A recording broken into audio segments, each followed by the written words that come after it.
Hello dear friends, my name is doctor Ayesha. उम्मीद है आप सब खैरियत से होंगे। आज मैं यहाँ पर एक बड़े ही इम्पॉर्टेंट और इंटरेस्टिंग टॉपिक को डिस्कस करूँगी कि बच्चे की हरकत से किस तरह से पता चलता है कि ये बेटा है कि ये बेटी है। आम तौर पे आप सब लोगों को पता है कि हमारी बड़ी बूढ़ियाँ जो हमारे घरों में हैं, आम तौर पे वो ख़वातीन के, प्रेग्नेंट औरतों के पेट देख के बता रही होती हैं कि ये बेटा है या बेटी है। आमतौर पे हरकत देख के बता रही होती हैं, बाज़ औक़ात खाने की जो फूड जो एडिक्शन है उस पे बता रही होती हैं। और सबसे मज़े की बात तो ये है कि वो बातें ठीक भी हो जाती हैं।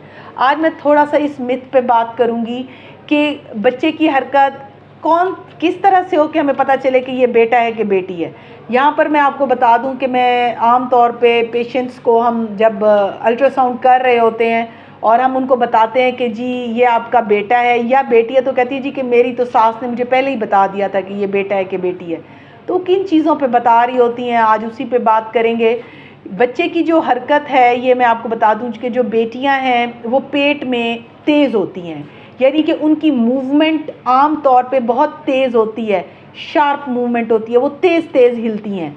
आप पैदाइश के बाद भी देखें तो बेटियां जो हैं वो तेज़ होती हैं, बोलना जल्दी स्टार्ट करती हैं, जल्दी चलना स्टार्ट करती हैं। इवन वो जब जवान होने का जो प्रोसीजर है वो भी मर्दों की निस्बत, बच्चों की निस्बत उनका ज़्यादा तेज़ है।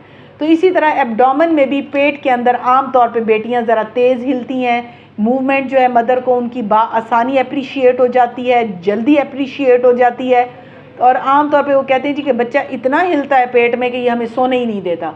तो आम तौर पे ऐसे बच्चे जो हैं वो बेबी गर्ल्स हो सकते हैं। जो बेबी बॉयज़ हैं वो आम दिनों में भी ज़रा लेज़ी से होते हैं। अब शायद जो मेल मुझे सुन रहे होंगे वो मुझे अपोज भी करें। और पेट में जो है वो कम हिलते हैं, हल्का हिलते हैं, इनकी मूवमेंट ज़रा स्लो होती है, कम होती है।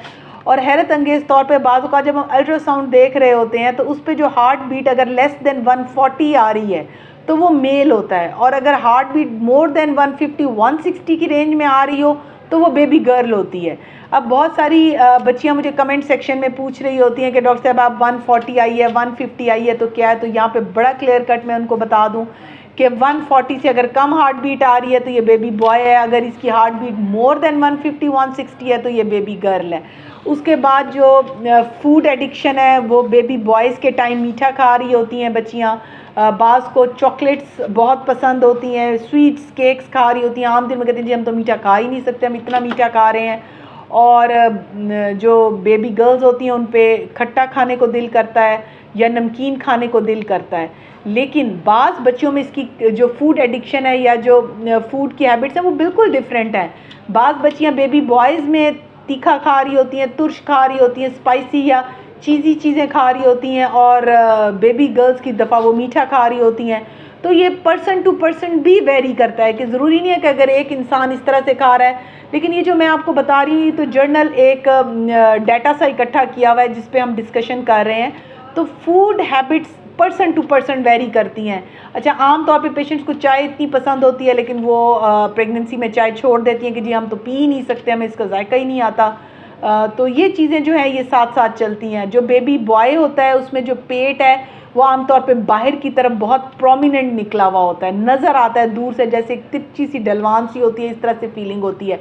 जो बेबी गर्ल्स हैं उसमें जो हिप्स जॉइंट्स के ऊपर आके थोड़ा सा जो टमी है वो फैली हुई होती है, थोड़े से फैलाव उसका नज़र आ रहा होता है। तो ये जो है बेबी गर्ल की में ज़रा फैलाव होता है, चौड़ी होती है औरत, और बेबी बॉय में आमतौर पे पतली होती है और पेट बाहर की तरफ निकला हुआ होता है। उसके बाद जो नेक्स्ट चीज़ आ जाती है वो है हेयर ग्रोथ। याद रखें कि बेबी बॉयज़ में क्योंकि टेस्टोस्टेरोन हार्मोन लेवल ज़्यादा होते हैं, मेल हार्मोन ज़्यादा होते हैं, तो आम तौर पे जो प्रेग्नेंट बच्चियाँ उनके ऊपर बाल आना शुरू हो जाते हैं।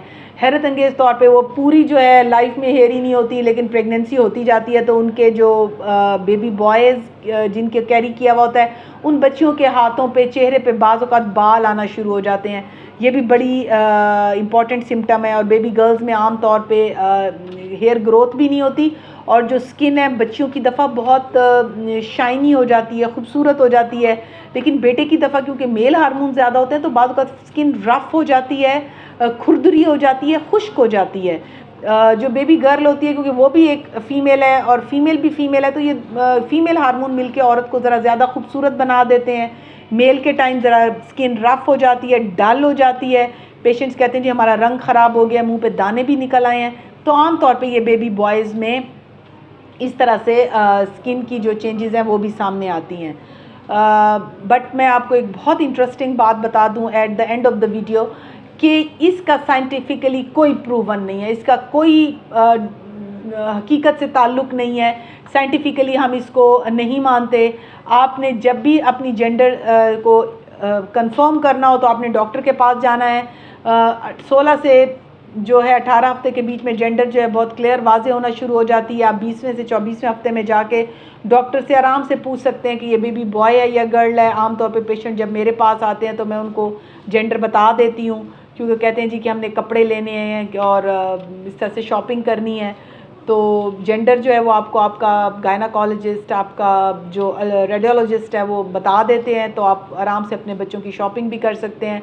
और आपने जो आइडिया लगाया हुआ होता है, जो मिथ्स के ऊपर सोचा हुआ होता है, हो सकता है वो भी आपका इस तरह से कंफर्म हो जाए। Thank you very much.